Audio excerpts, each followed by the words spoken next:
Kila mtu kuna namna ambavyo Mungu amemuita kuwa, kila mmoja. Na laiti tungelielewa kwamba kila mmoja ameitwa na Mungu kuwa kitu fulani, kuna vitu kwenye maisha tungeviacha. Mojawapo ya vitu ambavyo tungeviacha, tungeacha kushambuliana. Haleluya. Tungeacha kushambuliana. Tusingefika level ya kuanza kusumbuana. Ukiona watu kwenye kazi wanasumbuana, wanaharibiana majina, anajaribu kumwangusha mwenzake, hata kwenye masomo mnaona mambo kama haya. Ukiona yote haya ni dalili ya kwamba hatujaelewa kwamba kila mmoja ameitwa kwa namna yake na Mungu. Unapoangalia picha ambayo Mungu amekusudia yupo duniani, kuna mtu ni pua, kuna mtu ni jicho, kuna mtu ni mkono, kuna mtu ni kucha, kuna mtu ni nywele, kuna mtu ni mguu, katika picha, big picture ya Mungu. Haleluya. Kwa kama Mungu amekusudia wewe uwe pua, hata kama upambane kiasi gani hutakuwa jicho. Kwa hiyo kumshambulia jicho ni kupoteza muda. Maana kila mmoja ana kitu ambacho ametengenezwa na Mungu ili awe. Napenda pia kutumia lugha hii ya kwamba sisi wote ni star. Haleluya. Katika anga la Mungu. Unapoangalia nyota hapo juu, hakuna nyota moja. Kuna nyota nyingi na zote zinaleta mwanga. Laiti tungeliondoka na hili katika maisha yetu na kulielewa, badala ya watu kuangushana tungeinuana. Haleluya. Mimi ninayeongea hapa nisingeliweza kusikika duniani kama sina watu walioshika kamera. Na huyu anayeshika kamera kule asingeweza kufanya vizuri kama hakuna mtu mwingine kwenye kompyuta ambaye ana control kila kitu. Lakini wewe unategemea tena kampuni ya simu kwa ajili ya internet. Lakini tunategemea yani tunategemeana, kila mtu tunategemeana. Natamani hii ingeingia kwenye akili ya mwanadamu. Nimewaambieni juzi hapa kwenye mkutano huu ya kwamba laiti dunia ingelifikia level ambayo badala ya watu kupigana madongo wanashikana, ninaamini tungegundua dawa za magonjwa yote. Maana ile energy unayoitumia wewe kumfight mwingine ungeitumia kufanya ugunduzi fulani. Haleluya. Sasa kila mmoja sasa ajue kuna safari kuelekea kwenye maono yake, kuelekea kwenye kile ambacho Mungu amemuita kukifanya. Mimi katika uzoefu wangu tangu nianze huduma hii ya kuhubiri Injili, Mungu aliniita nikiwa na miaka 17. Mdogo kabisa. Na aliniita kwa namna nyingi na kuthibitisha kwa namna nyingi. Kwa hiyo siwezi kudai kwamba katika muda huu nimejua kila kitu. Naendelea kujifunza kila kitu. Naendelea kujifunza kila siku. Na kila ninavyojifunza ninaendelea kunyenyekezwa na Mungu, nikijua kwamba kile ambacho nilikuwa nadhani najua kumbe nilikuwa sijui.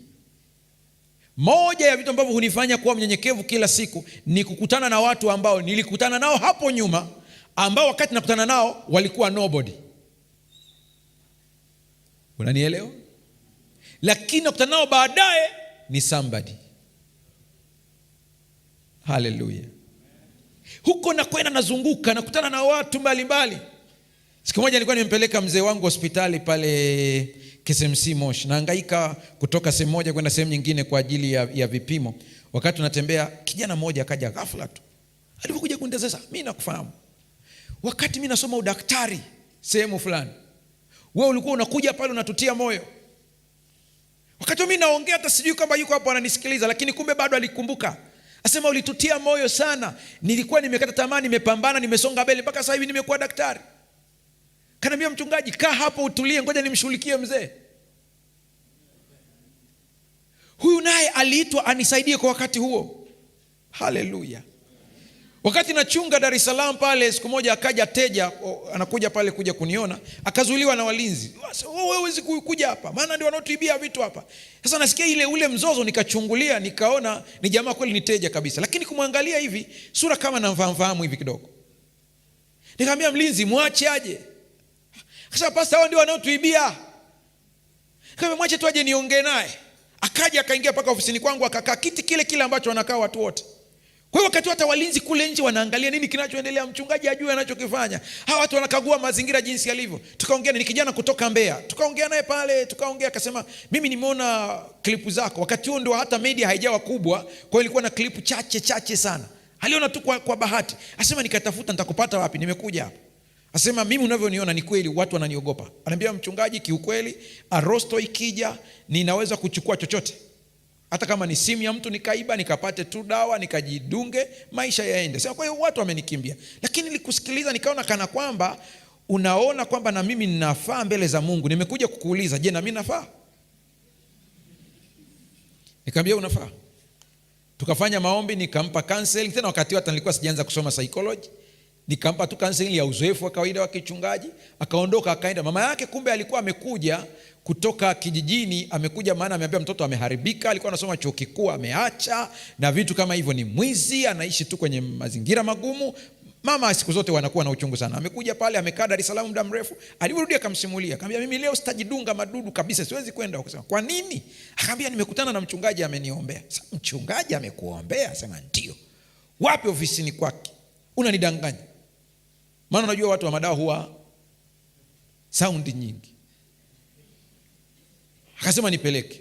Siku ile ninashangaa, ilikuwa ni siku ya Ijumaa, niko hapa nataka kutoka, mama yule anakuja na yule kijana akaingia, yule mama akanikumbatia, akalia sana, akaniambia ni kweli ni mwanangu, siwezi kumtupa, lakini tabia zake ni hatari sana. Akasema nimeona kwa macho mambo aliyofanya. Kwa kifupi tukafanya tena maombi. Wakati tunaomba pale akapata kutikiswa sana, jasho likamtoka. Akajaribu kama kunyanyuka hivi, lakini kaendelea kumwekea mikono, tukaomba. Baada ya maombi pale akawa vizuri, ana sweat mpaka anajaribu kuwasha na ile feni pale ndani na nini.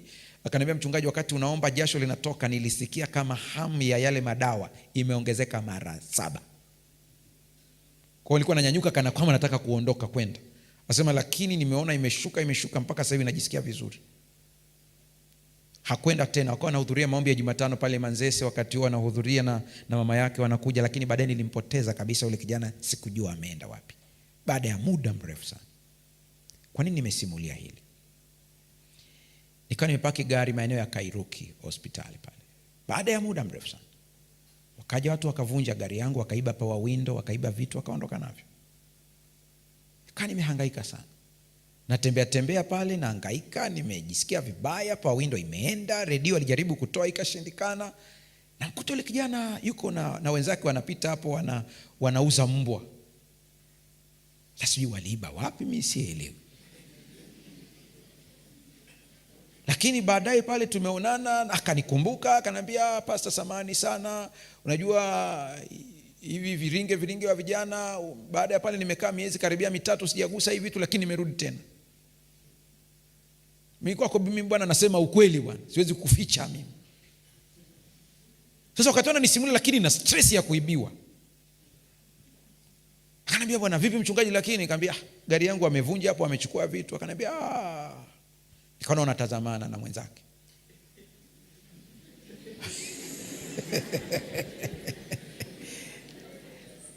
Akaniambia Pastor basi hebu nipe namba. Na wale jamaa huwa hawana namba wao. Anakuambia mimi nitakupigia kesho, wewe nenda nyumbani. Kaondoka. Kweli kesho akanipigia asubuhi.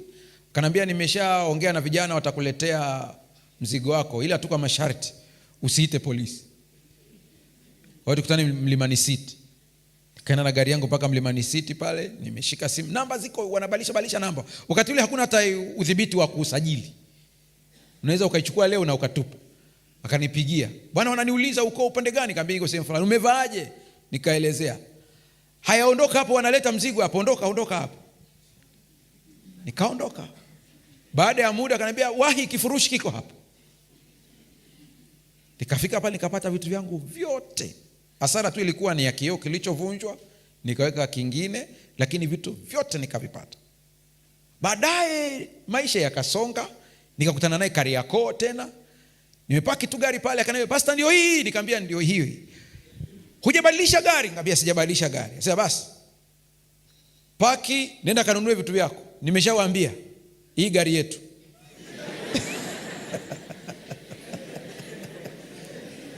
Mpaka nimeondoka Dar es Salaam sijawahi kugusiwa gari. Ndio juu kama wana mtandao mkubwa.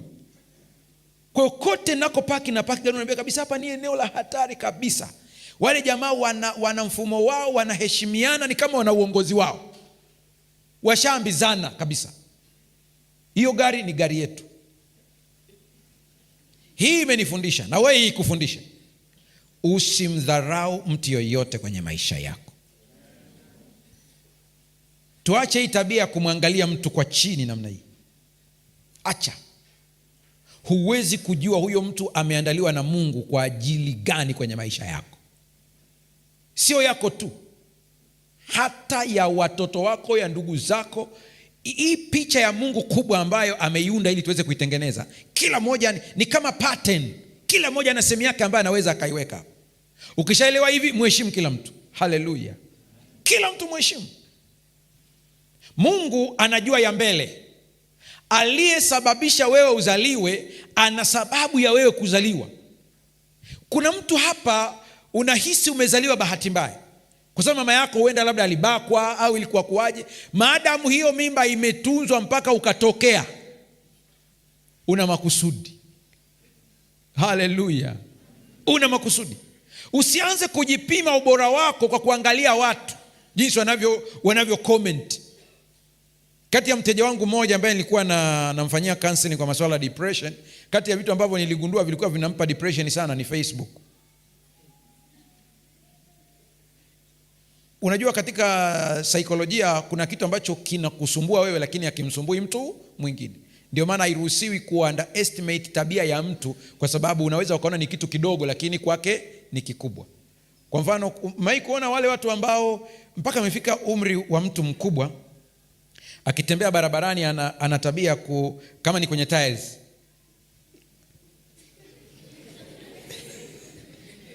Simai kuona hizo hiyo ni kawaida, ni tabia ya kisaikolojia. Huwa iko hivyo. Hata wewe mwenyewe unajijua. Kuna vile vitu unafanya ukiwa peke yako. Basi katika assessment nikagundua moja ya vitu ambavyo vinamsumbua sana ni likes. Siku moja amekuja yuko so depressed, ngambia tulikuwa tunaenda vizuri. Nini kimetokea? Labda hebu niambie, maana umepiga hatua nzuri, hata umeshaanza kupunguza na dawa hizo antidepressants. Asema, pastor, nimepost picha yangu juzi. Wamelike watu wawili tu.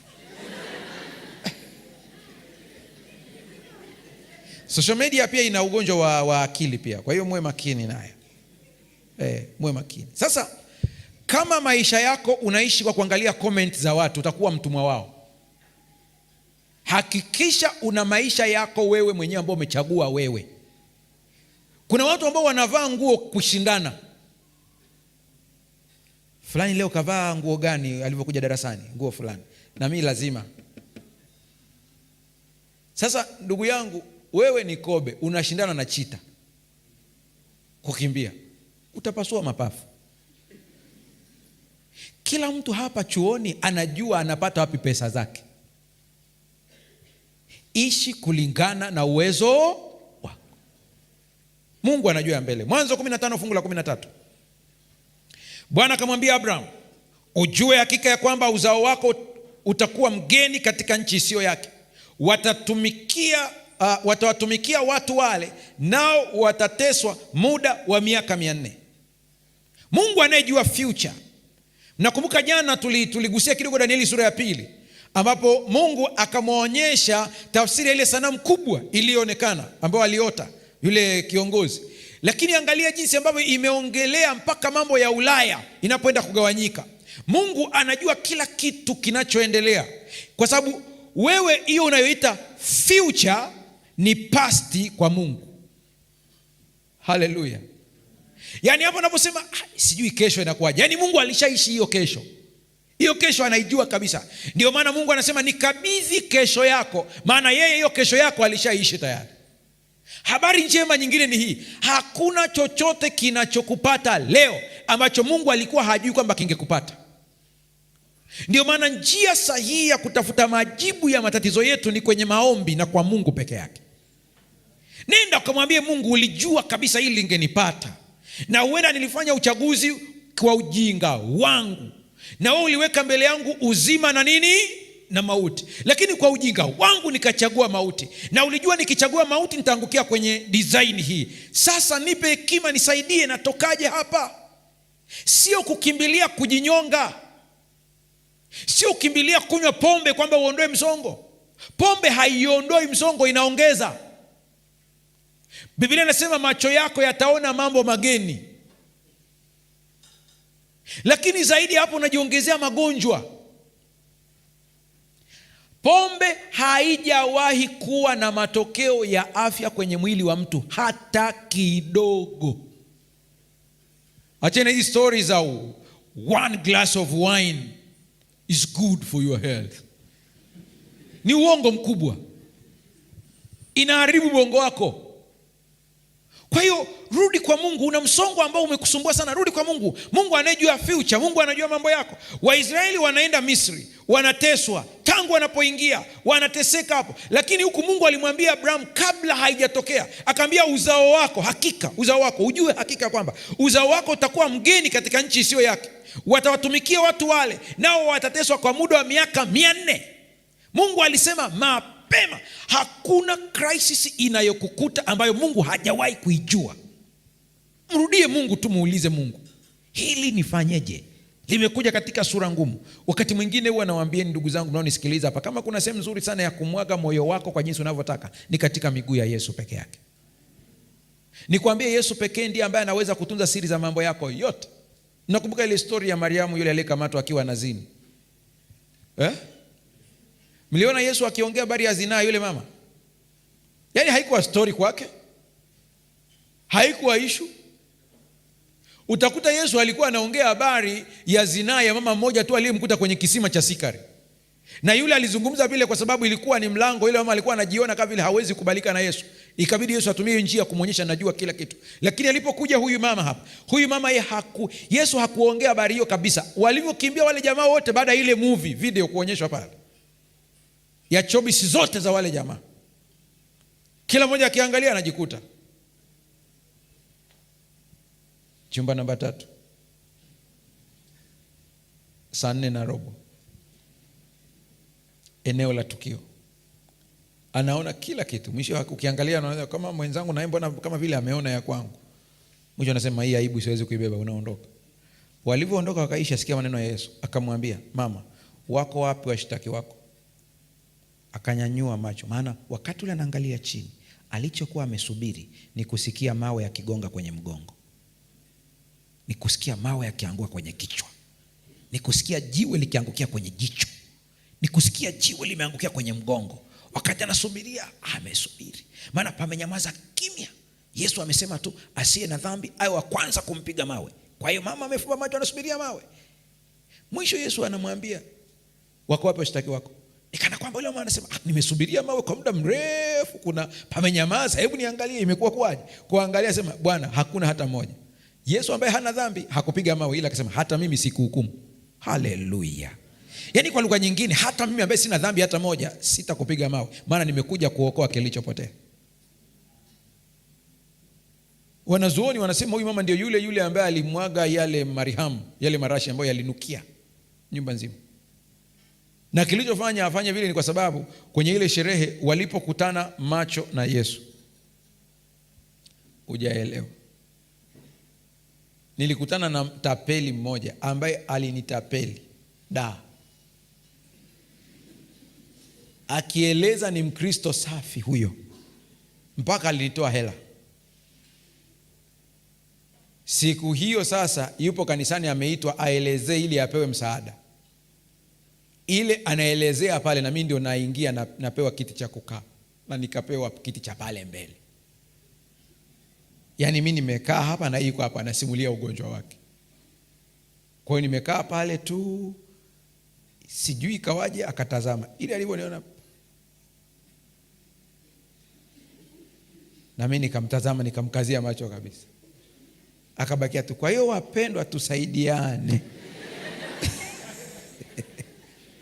Yesu alipoangaliana na Mariamu, kwa kuwa Mariamu wanazuoni wanasema alikuwa anapata wale pepo kwa sababu ya kujiuza, na alitolewa pepo 7. Kwa hiyo aliporudi kwenye ile tabia, pepo wakarudi tena na walikuwa wanamtesa sana. Alipokutana na Yesu, macho yake Yesu yalipogongana na ya kwake, pepo waliokuwa kwenye mwili wake wakakimbia dakika ile ile. Akajisikia wepesi. Alipomtazama Yesu akagundua Yesu ndiye amewafukuza. Akasubiria huenda Yesu angemwambia, nilikukanya siku ile ulivyokamatwa pale, watu wanataka kukuua, nikakwambia usitende dhambi tena. Mbona umerudia tena?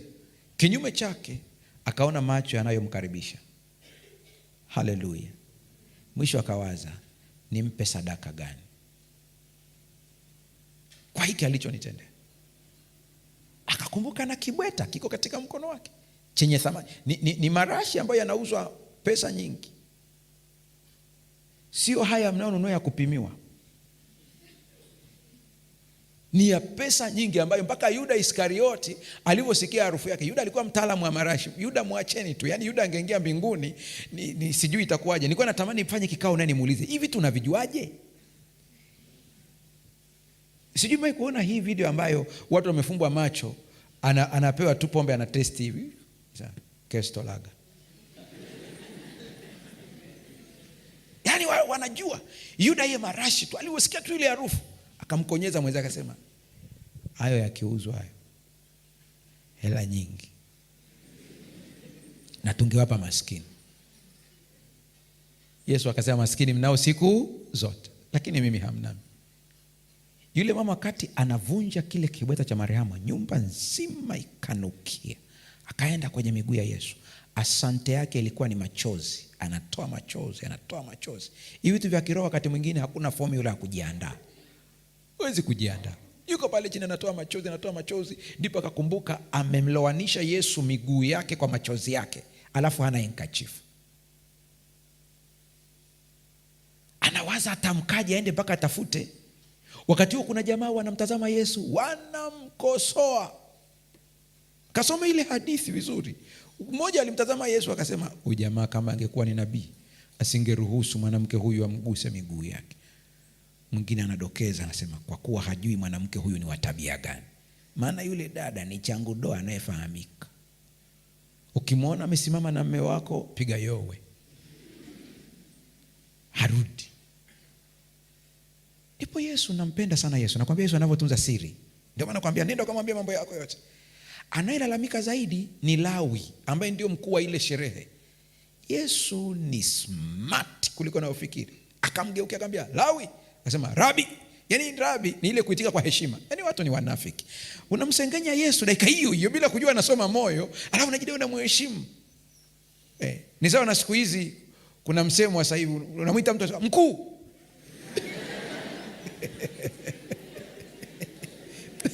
Unafiki mkubwa. Yaani anakusenia hapa na kuita mkuu. Au kiongozi. Sasa naomba mfano niutoe kwa kutumia mahesabu ya kwetu ya Kitanzania, nisitumia ya Mashariki ya Kati. Tumekubaliana eh? Akamwambia, Rabi. Yesu akasema watu wawili walikuwa wanadaiwa. Mmoja milioni 20 na mwingine shilingi 5,000. Nao wakasamehewa wote wawili. Yupi atakaye shukuru zaidi? Lawi akajibu, wa milioni 5. Yesu akamwambia, umejibu vema. Nilisema milioni 5 au 10? 20 samahani. Milioni 20. Akamwambia umejibu vema. Anasema tangu nilipoingia hapa hujawahi hata kuniletea maji ya kuosha miguu yangu. Maana Yesu alikuwa anatembea peku. Hana hata gari. Viatu vyake Yesu ilikuwa ni sandals ambazo tunaita sandals leo, lakini ni zile katambuga za Kimasai. Ndio viatu vyake. Asema hujawahi, lakini mwanamke tangu nilivyoingia hapa hajaacha kuisafisha miguu yangu kwa machozi yake. Zaidi sana alichokifanya kimewekwa kuwa kumbukumbu katika mazishi yangu. Akanyamaza kimya. Ila Yesu hakusema dhambi gani. Sasa nakupa hii siri, uko una stress sana, huna mtu wa kumwambia. Maana hata marafiki zako unaowaamini wakati mwingine binadamu usimwamini. Chukua kiti chako, ingia chumbani mwako, funga mlango wako, piga magoti. Kile kiti chako kimoja kiweke mbele pale. Kiweka kile kiti mbele, piga magoti. Mwambie Yesu, ninajua uko mbinguni katika mwili, maana ana mwili kama wa kwetu. Ila alisema niko nanyi siku zote hata ukamilifu wa nini? Mwambie ninajua uko nami kwenye hiki chumba katika roho. Ninakuona kana kwamba umeketi kwenye kiti hiki, nisikilize mambo yangu. Msimulie. Haleluya. Msimulie. Msimulie. Na ukishamsimulia ukimaliza usiongee, wewe ni kuongea, msimulie umalize. Na ninachokuambia, nakwambia kitu cha ukweli. Yesu yuko pale kwa njia ya imani. Haleluya. Ukisimulia ukimaliza yote, wamekukwaza kina nani, simulia. Kama ni kulia, lia ukiwa peke yako. Ni tiba pia. Toa machozi yako umalize. Ukishamaliza usinyanyuke pale. Tulia pale pale. Mwambie, na mimi nimetulia, nataka nikusikilize ukiongea nami. Tulia. Utaisikia sauti nyororo ya Yesu ikikusemesha katika akili yako. Utanyanyuka pale ukiwa na amani tele. Usimulia watu, usubirie. Yule uliyemwamini kabisa, subiria mkosane. Watu mnaimba kwaya hapa kabisa, kuna mtu yuko pale anamwambia mwenzake, unamwona huyu watatu kutoka jamani, si ndio hivyo wanajua kuelezea. Watatu kutoka kulia, mwenye sketi ya blue. Afa naangalia, anasema huyu ambaye nywele zake ziko hivi na hivi. Hesabu, na wewe hujui hesabu. Ana hesabu. Anasema huyu hapa. Anasema sasa nikwambie, tukitoka hapa unikumbushe, nikwambie. Wa kuaminiwa ni Yesu peke yake. Huyo ni rafiki wa kweli. Mwambie kila kitu. Jana tumesoma ile fungu, natamani kila mmoja angeli libeba ile fungu. Nimewaambia rudieni mkalisome tena, mkalisome. Lile fungu linatuambia kwamba huyu Mungu ambaye tunaongea habari zake hayuko mbali nanyi. Haleluya. Hayuko mbali. Kwa hiyo sio wa kumtafuta kule, nakwambia wakati unapomtafuta sana, kumbe yuko hapa tu karibu na wewe. Kwa nini usikae na yeye ukamwambia huyu Mungu? Mwambie mambo yanayokusibu. Na uzuri wa Mungu alivyo, kuna saa tumemlimiti vitu vya kumwambia, tunakosea. Aina ya upendo anaokupenda unaitwa agape. Wagiriki wana aina kama 4 za upendo, misamiati. Wale jamani matajiri wa misamiati. Nyie mnajua kabisa, mnaosoma sheria mnatumia baadhi ya misamiati ya Wagiriki. Wa biology hivyo. Neno tu biology lenyewe ni Kigiriki, ni bios, ambao ni life. Neno theology ni Kigiriki, theos, ni somo kuhusu Mungu. Mliosoma hisabati, pai mara kipenyo, ile ni pai ni Kigiriki. Kwa hiyo wao wana maneno kadhaa ambayo kila neno linamaanisha upendo. Kwa hiyo tuna confuse, tunafikiri kwamba Mungu anatupenda kwa maupendo hayo ambayo yametajwa. Kuna upendo ambao kwao wanauita eros, ndio asili ya neno erotic. Ndio ambao ukimwona mtu ana maumbile au sura ambao unaipenda, unafikiri unampenda, kumbe umekuwa aroused, umesimuliwa. Ile sura ikipotea na upendo umefanya nini? Umeshaisha tayari. Alafu namba 2, kuna aina nyingine ya upendo ambao unaita philos. Upendo wa philos ni ule unapendana kindugu. Wakikutana hapa watu kutoka Kagera, kumbe wapo pia wao. Akishamuona tu sema, huyu unatokea wapi wewe? Kagera. Wamekuwa marafiki chuoni. Kinachounganisha ni nini? Ni Kagera. Ngoja nikwambie, mkakutana sehemu, mko watu watatu, ukakuta Mpare, ukakuta Mchaga, alafu ukakuta Msukuma. Mpare na Mchaga watashikana. Hapo atakwambia wote ndugu. Asikudanganye. Ikitokea tukio ambalo natakiwa aokoe mtu mmoja, Mchaga atamwambia Mpare tuondoke aise. Njoo kwenye madhehebu na dini ni hivyo hivyo. Hapa wamekaa, hapa watu hapa wamekaa kabisa. Hii philos inaendelea kushuka, inaingia kwenye madhehebu. Hapa tukikaa wote tuko madhehebu mbalimbali tuko hapa. Lakini ikifikia kwenye habari ya kubaguana hapa, utajua philos ndio inayoongoza hapa. Mchukue Mbaptist, mchukue na Msabato, mchukue Mkatoliki. Mwambie Msabato, unatakiwa usaidie mtu mmoja tu. Kuna Mkatoliki na Mbaptist. Ataondoka na Mbaptist, maana wote wanabatiza kwa kuzamisha ndani ya maji. Mkatoliki mwambie hapa kuna Muanglikana, kuna Msabato, atakwambia nitaondoka na Muanglikana kwa sababu wote wana mifumo ibada inayofanana. Unaona ubaguzi jinsi unavyoendelea hivyo hivyo. Hiyo ni philos. Mungu sio hakupendi kwa fileo. Hapana. Mungu anakupenda kwa aina ya upendo ambao unaitwa agape. Agape ni unconditional love. Nitakupenda hivyo hivyo ulivyo. Sasa mchungaji unamaanisha nini? Namaanisha hivi. umetoka kwenye dhambi sasa hivi. Maana nikiwaambia haya sema, mchungaji ukiwaambia hivi unajua wataendekeza dhambi. Wameshaendekeza hata kabla sijawaambia. Kwa hiyo wala haihusiki hii. Ninachohitaji ni kwamba nataka niwatoe katika habari ya hatia, muingie katika habari ya haki. Haleluya. Umetokea kwenye dhambi sasa hivi. Roho Mtakatifu anakusemesha. Maana wengi mnasemeshwa na Roho Mtakatifu. Umetokea dakika hii. Tena hata leo. Unasikia Roho anakuambia lakini nenda kwenye mkutano. Si umealikwa? Anakuja mtu anatuma na Roho Mtakatifu kabisa. Fulani, twende.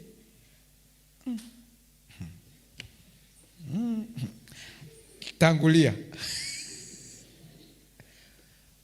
Unakaa kidogo, Roho Mungu analenga kufikishia ujumbe, unashangaa yule ametangulia. Kama message kanaingia kwa rafiki mwingine, akwambia fulani, ndio kwaya zinaimba, njoo. Shetani anajua kwamba kuna somo litafundishwa litakuinua kiroho. Anakwambia wewe umenajisika. Unajua ulikotoka leo? Unamjibu shetani, ndio. Ambia acha ujinga, baki. Ukweli uko hivi. Mimi nakupa ushauri wa bure. Nyanyuka, nenda kanisani. Haleluya. Nenda. Mungu anajua madudu yako yote, lakini bado anakuhitaji akurejeshe. Unconditional love. Haleluya. Mungu anajua ya mbele. Anasema kizazi cha huko baadaye. Mwanzo 37 fungu la 5. Yusufu akaota ndoto, akawapa ndugu zake habari, nao wakazidi kumchukia. Unajua hapa Mungu alikuwa anamwonyesha Yusufu mambo ya mbele. Unisikilize hapa. Usiwe na tabia ya kusimulia watu ndoto zako, maana wakati mwingine unaziharibu bila kujua. Yusufu kila kiota anasimulia. Kila kiota anasimulia. Kuna watu wengine Mungu amekuandaa kuwa jambo fulani, unaanza kusimulia. Msinione hapa. Acha hizo story. Acha. Yusufu akaota ndoto, akawapa ndugu zake habari, nao wakazidi kumchukia. Mungu anapokupa ujumbe binafsi, muulize nani wa kumshirikisha. Sio kila mtu wa kumshirikisha. Mungu amekwambia nenda ukabatizwe. Acha kutafuta ushauri kwa watu. Fulani, unaonaje, nimesikia mahubiri hapo na Roho Mungu ananigusa, nahitaji kubatizwa. Anakuambia wewe acha. Usimshirikishe mtu. Wewe ni mtu mzima, fanya maamuzi wewe mwenyewe. Hiyo ni maono yako ambayo Mungu amekupa wewe. Angalia fungu la 6 hadi la 11, nasoma kwa haraka kidogo. Akawaambia, tafadhalini sikieni ndoto hii niliyoota. Tazama, sisi tulikuwa tukifunga miganda shambani, kumbe mganda wangu ukaondoka ukasimama, na tazama miganda yenu ikazunguka ikainama mbele ya mganda wangu. Ani automatic ya jamaa wanaanza kumtafsiria ndoto wenyewe. Ndugu zake wakamwambia, je, kweli wewe utatumiliki sisi? Nawe utatawala sisi? Wakazidi kumchukia kwa ajili ya ndoto yake na kwa maneno yake. Kuna wakati mwingine kujifanya mjinga ndio usalama wako. Haleluya. Kuna saa jidai mjinga. Kuna saa acha watu wa underestimate. Acha iende hivyo, ndivyo inavyotakiwa iwe hivyo. Akaota ndoto tena nyingine, akamwambia ndugu zake akasema, angalieni nimeota ndoto nyingine, na tazama jua na mwezi na nyota 11 zinaniinamia. Akamwambia baba yake na ndugu zake. Baba yake akamkemea akamwambia, ni ndoto gani hii unayoiota? Je, mimi na mama yako na ndugu zako tutakuja kukusujudia katika nchi? Nani leo ambaye atafsiri ndoto? Anatafsiri wenyewe tu. Naomba unitazame vizuri. Wakati mwingine Mungu ataruhusu maadui zako wakusaidie kutafsiri ndoto.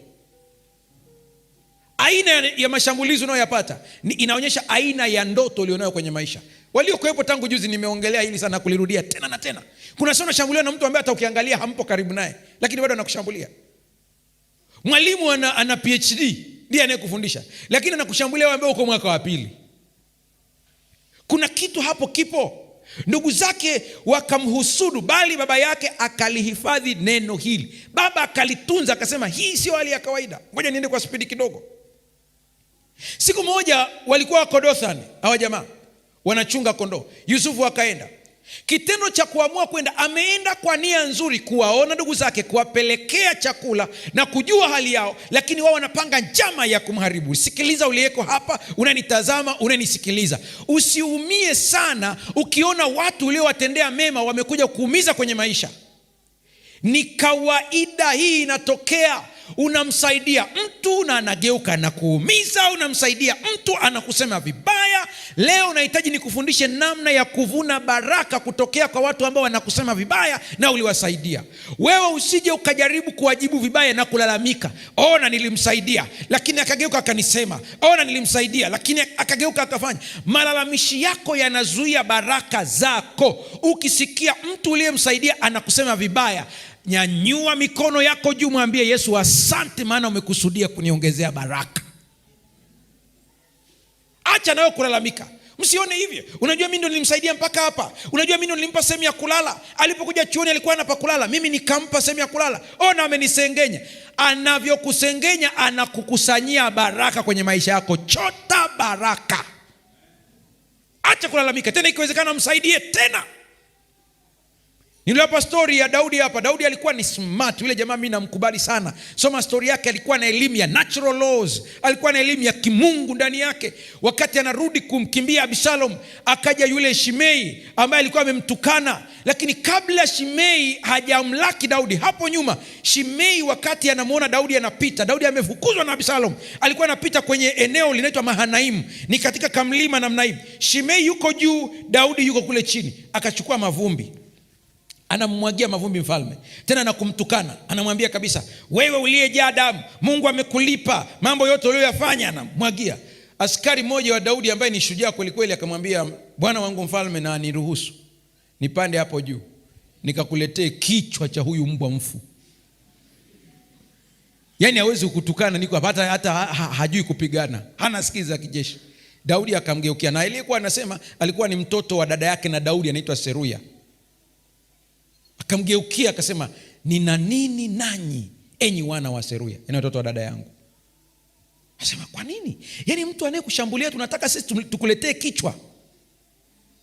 Akasema, mwache anitukane, maana Mungu amemwambia mtukane Daudi. Yaani kwa lugha nyingine Daudi anasema hivi, ikiwa Mungu amemruhusu anitukane, napita hapa anamwaga mavumbi, ni Mungu amemruhusu. Mungu asingelitaka angeweza kumpiga hata usingizi akalala asinitukane. Lakini maada amefanya hivi, Mungu ameruhusu, acha. Tena akamwambia, kwa kufanya hivyo ataniletea baraka. Haleluya. Kuna baraka katika matusi wanaokutukana. Adui yako akikuomba maji, fanya nini? Acha ile tabia ya kusema hapa, tutaona. Alininyima matirio yake na mimi simpi. Yeye anakunyima matirio, wewe mpelekee. Anafika Joseph, anawaona ndugu zake, kabla hajafika wanaanza kumsengenya. Fungu la 18, wakamwona toka mbali, na kabla hajawakaribia wakafanya shauri juu yake ili wamuue. Haya, twende tukamuue na kumtupa katika birika mojawapo, nasi tasema mnyama mkali amemla, kisha taona zitakuwaje ndoto zake. Yaani kuna watu tu wanataka mambo yako yasiende. Ndio kazi. Na leo katika vitu ambavyo tutaviombea ni Mungu akuepushie wote wanaozuia ndoto zako. Hayo ndio maombi ya siku hii ya leo. Maana kufikia huko kuna upinzani. Hivi unabari kuna mtu tu yani anafurahia akiona tu unafeli. Yeye ndio raha yake. Huyu naye amepita pitaje? Ukimuuliza kwa nini? Chuki ni roho iliyoko ndani yake, inachukia roho iliyoko ndani yako. Lakini wewe mtendee mema. Sikiliza nikwambie, Mungu akiwa amekusudia jambo, hakuna mtu anayeweza kulizuia. Haleluya. Ukipitia changamoto za upinzani, watu wanakuzuia kusonga mbele, fungua Isaya 55 fungu la 10. Tumia fungu litakusaidia sana. Maana kama vile mvua ishukavyo na theluji kutoka mbinguni, wala hairudi huko tena, bali huinyesha ardhi na kuizalisha na kuichipuza, ikampa mtu apandaye mbegu na mtu alaye chakula. Fungu la 11, ndivyo itakavyokuwa neno langu litokalo katika kinywa changu, halitanirudia bure, bali litatimiza mapenzi yangu, nalo litafanikiwa katika mambo yale yote niliyolituma. Bwana amelituma neno lake kwako ya kwamba wewe utakuwa mtu fulani, wewe utaokolewa na kuingia mbinguni. Hakuna atakayeweza kulitangua. Nimewaambieni, wanaweza kuchelewesha lakini hawawezi kuzuia. Najua kuna wengine imetokea kwenye kijiji ambacho hakuna, wewe unaonekana kama unataka kutoboa kwenye familia yenu, na kuna watu sasa hivi wanakesha kukurudisha nyuma.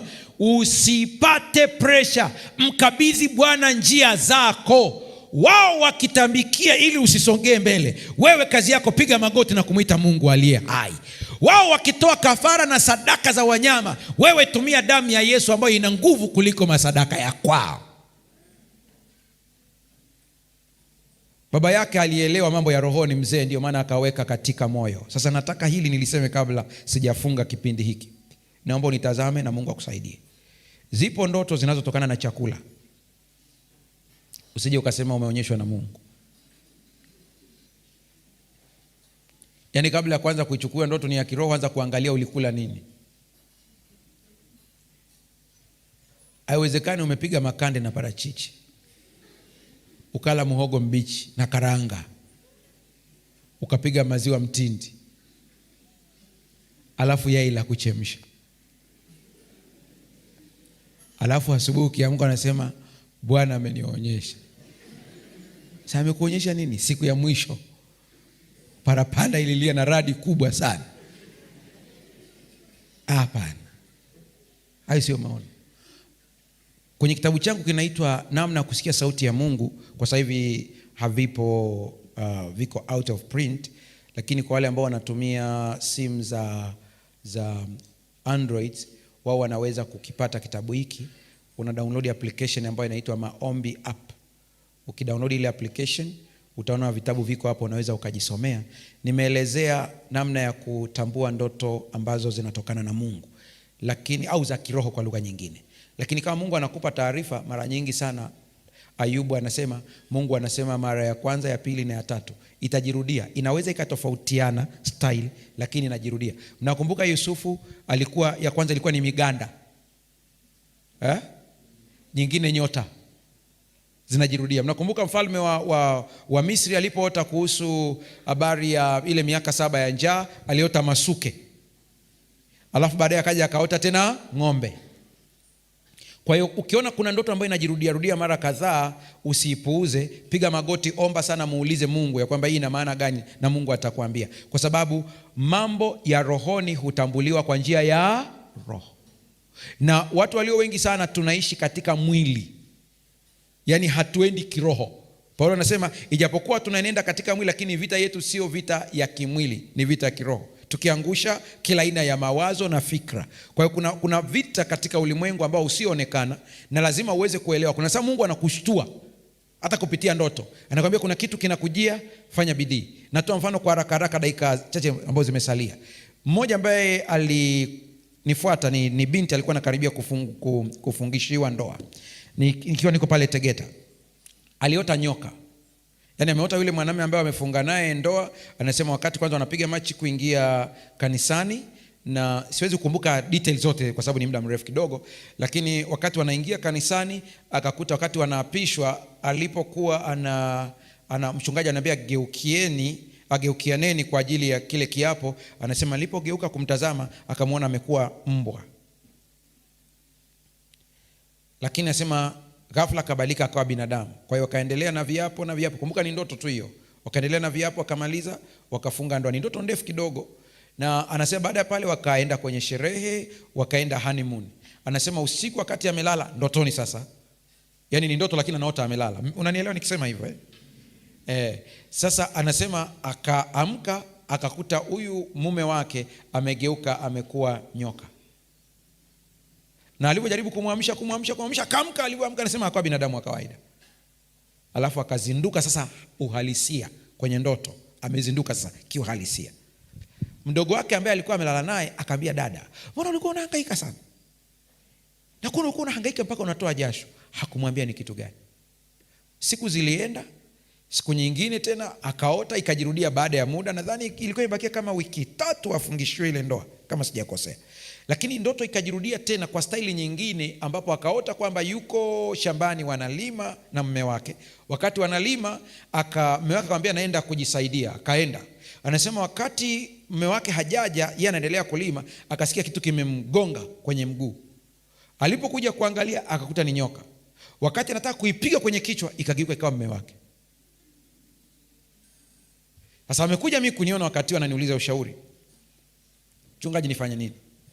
Kadi zimeshasambazwa kila kitu, michango, ukumbi umeshabukiwa kila kitu, lakini ndoto inaniandama. Nikamwambia kwa jinsi ninavyomjua Mungu, hajaanza kukuonyesha leo. Kuna kitu huko nyuma ulishaonyesha. Anasema ndio. Kuna vingine vimetokea huko nyuma, lakini nimeona kama ni vya kawaida. Ila nilivyokusikia unafundisha siku moja, nikasema no, ngoja nikuulize. Nikamwambia mimi sio mtafsiri wa ndoto, lakini kuna message iko hapo. Sasa unanishaurije? Shida sisi wachungaji tunabeba misalaba mingi. Ukimshauri kwamba achana na hii habari, hatasema nimeamua, atasema mchungaji amesema. Kwa mwisho nikamwambia tu straight, kuna message unapewa, kuwa makini. Akalia. Sasa pastor, nipe tu kauli yako moja. Nikamwambia kauli yangu moja, kuwa makini. Hiyo ndio kauli yangu. Basi akaondoka. Siku zikaenda. Naomba uzingatie ili fungu la Korinto wa kwanza sura ya 2 fungu la 13 kabla sijamalizia hii habari. Nayo twayanena si kwa maneno yanayofundishwa kwa hekima ya kibinadamu, bali yanayofundishwa na Roho, tukiyafasiri mambo ya rohoni kwa maneno ya rohoni. Hiyo sentensi ni muhimu sana. Unaweza ukafasiri mambo ya rohoni kwa maneno ya kawaida, lakini mambo ya rohoni yanafasiriwa kwa mambo ya rohoni. Fungu la 14, basi mwanadamu wa tabia ya asili hayapokei mambo ya Roho wa Mungu, maana kwake huyo ni upuzi, wala hawezi kuyafahamu, kwa kuwa hayatambulikani kwa jinsi kwa kuwa yatambulikana kwa jinsi ya rohoni. Pamoja na kumkazania kwa makini, akaondoka, akafungisha ndoa. Nakumbuka baada ya miaka kama sio 2 ni 3, amekuja kunifuata tena. Nilisikia machozi. Alikuwa ameumizwa vibaya. Na hiyo siku ananifuata, anasema alipigwa kiasi kwamba watoto wameenda shule asubuhi hajui. Kipigo alichokipata usiku, wakaenda shule watoto hajui. Amekuja kushtuliwa na watoto wanarudi na jamaa hayupo. Ndio akamshtua pale, wanashangaa watoto, kuna nini hapa? Wakaja tikisa mama. Ni jioni hiyo, anakuta yuko hapo chini. Kidogo jamaa linarudi kutoka kazini, likakuta watoto wanamhamisha mama yao pale. Akamwambia nendeni, wakaondoka. Anasema pastor, ninachokumbuka ni alipokuwa anawatoa watoto akafunga mlango. Anasema nakumbuka napata kipigo kingine, anasema nikaona nyota, sikujua kinachoendelea.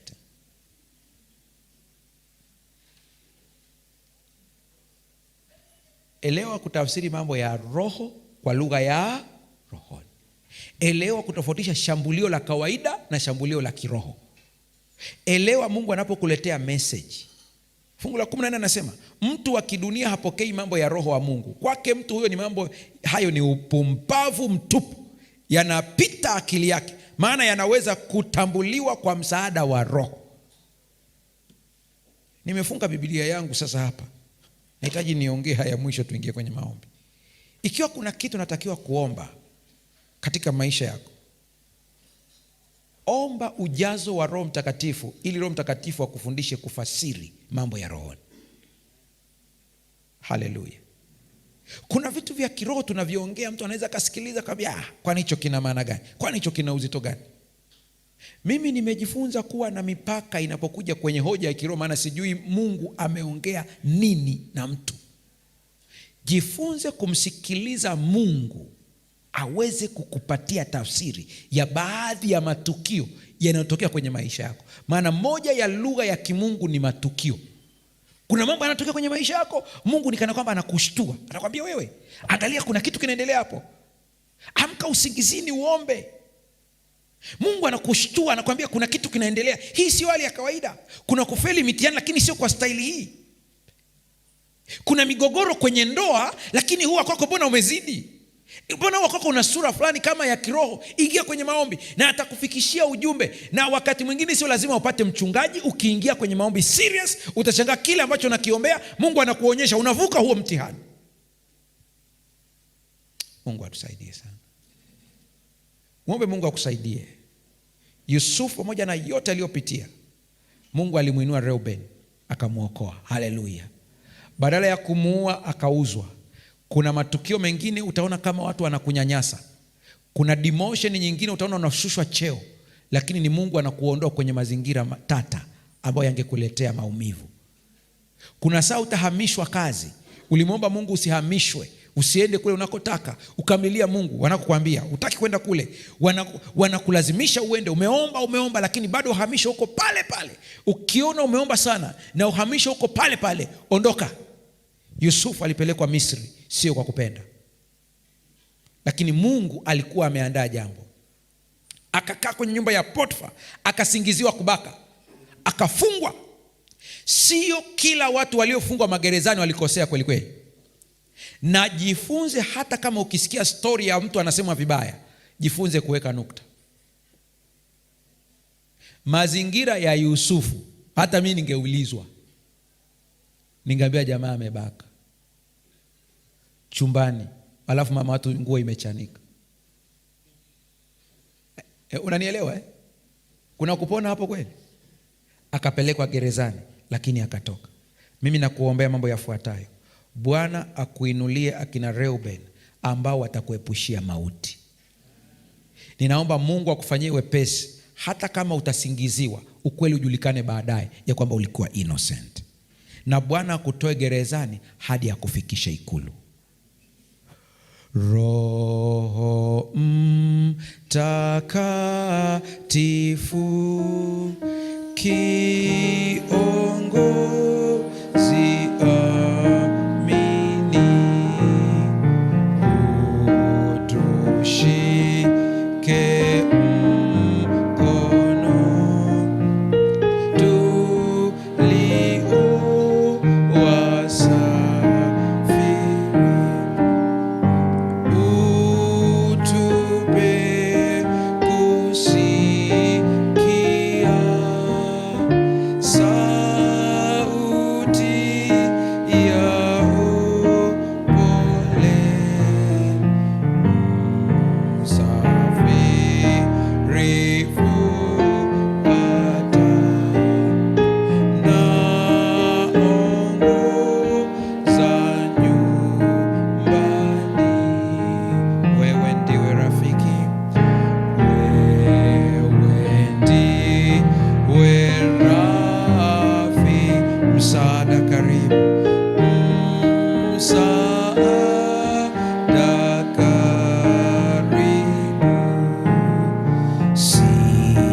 anakusemesha jambo. Roho Mtakatifu anakusemesha kuhusiana na wewe kuzaliwa mara ya pili kwa njia ya ubatizo. Ulinyosha mkono jana, na wengine huenda leo ndio mnaisikia hii sauti kwa mara ya kwanza. Usipuuze hii sauti ya Roho Mtakatifu. Hatujui ya kesho, hatujui anakuepushia nini, lakini unasikia ndani ya moyo wako anakuambia ubatizo wa kesho ni kwa ajili yako. Nyosha mkono mahali ulipo na maombi maalum kwa ajili yako. Nasema, mchungaji, mimi nahitaji kubatizwa siku ya kesho. Nyosha mkono wako mahali ulipo, nina maombi maalum kwa ajili yako. Asante sana, asante sana. Nyosha mkono, usijali mtu, usiogope mtu. Nyosha mkono wako, nyosha mkono wako. Biblia inasema atakayenishuhudia mbele ya watu, na mimi nitamshuhudia mbele ya Baba yangu aliye mbinguni. Atakayenionea aibu, na mimi nitamwonea aibu mbele ya Baba aliye mbinguni. Wewe ulionyosha mkono hadharani, umemshinda shetani, na umeonyesha kabisa ya kwamba Yesu, sijaona aibu yoyote, na kushuhudia kwamba niko tayari kwa ubatizo. Wewe ambao umenyosha mkono, kwa ujasiri huo huo, tembea uje hapa mbele. Msindikize rafiki yako, wewe uliyeko hapa, mje wawili, msindikize rafiki yako, sogea uje hapa mbele wakati huu. Sogea.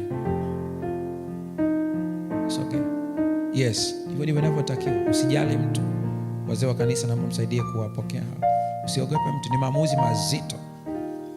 Na leo nimeanza haya kwa mwanzo kabisa. Tembea.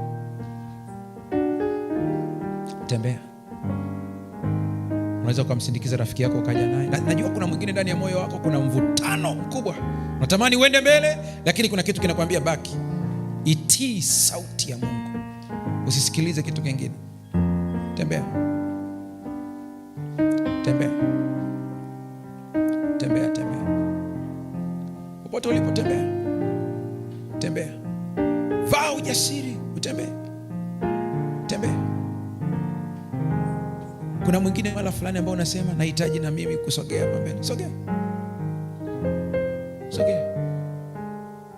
Popote ulipo sogea. Navuta kwa sababu kuna mtu ndani ya moyo wako unasikia kuna mguso, kuna mvutano. Unatamani kuja mbele, lakini kuna kitu kinakwambia baki. Itii sauti ya Roho wa Mungu anayekuita sasa. Siku zetu za kazi zikiwa zimekwisha, wala tunatamaa ila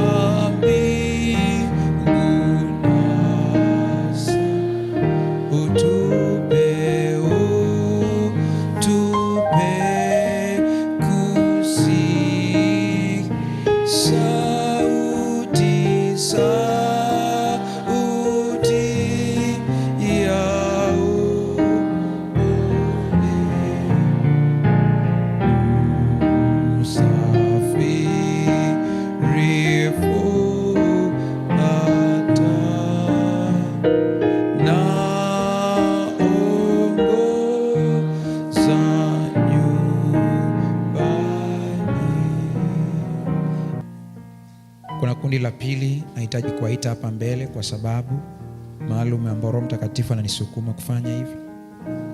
Kuna maneno ya vitisho umeyasikia dhidi ya maendeleo yako, masomo yako, kutoka kwa watu fulani, iwe ni ndugu, jamaa wa karibu, wale ambao wanakuambia tutaona kama ataendelea, tutaona kama atafika mahala fulani. Na maneno yamekuwa yakisemwa, hizo ni spells zimerushwa kwako. Lakini leo kwa jina la Yesu, Yesu anakwenda kuzigeuza, maana yeye alifanywa laana kwa ajili yetu. Ikiwa uko hapa unasema mchungaji, mimi nimesemewa, nimenenewa hayo maneno, na kuomba uje hapa mbele, lakini kwa sharti moja. Utawasamehe wote uliowasikia maneno hayo wamesema, usiweke moyoni mwako, maana vita sio ya kwako, vita ni ya Bwana. Wasamehe, futa kabisa, alafu tembea uje hapa mbele. Tembea uje hapa mbele kwa ajili ya maombi maalum. Unasema mimi nilinenewa hayo, nahitaji leo Bwana anisafishe kabisa. Njoo Roho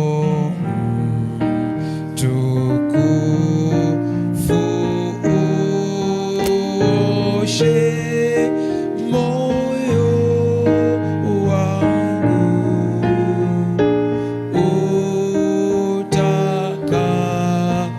utakaseni haya.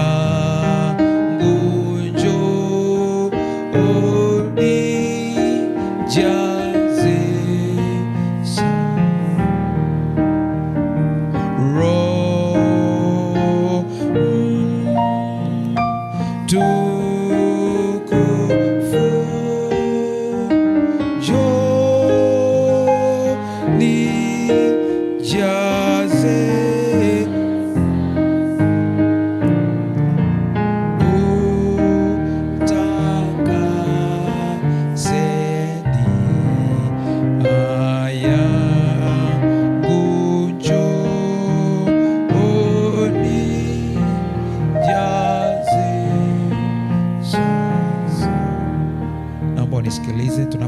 fungu la 4. Ili fungu tuliimbe ukiwa unatafakari na ukimaanisha: unioshe, nifariji, niponye, nibariki, unijaze moyo wangu, ndiwe mwenye uwezo.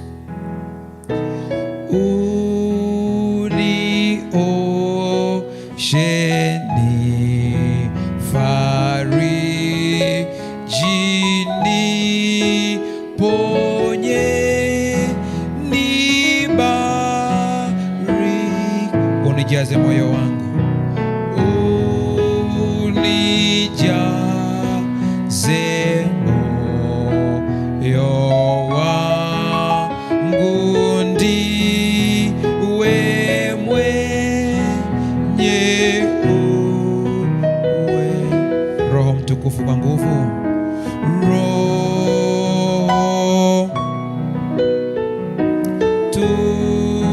Mtukufu,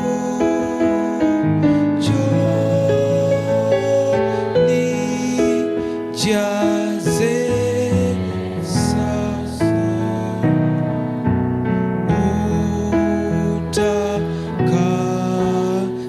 utakaseni haya gunjo, unijaze sasa. Baba yetu na Mungu mtakatifu, asante kwa ajili ya hawa ambao wamejitoa kwa ajili ya ubatizo. Wajaze nguvu yako, wajaze nguvu ya Roho Mtakatifu, washindie dhambi.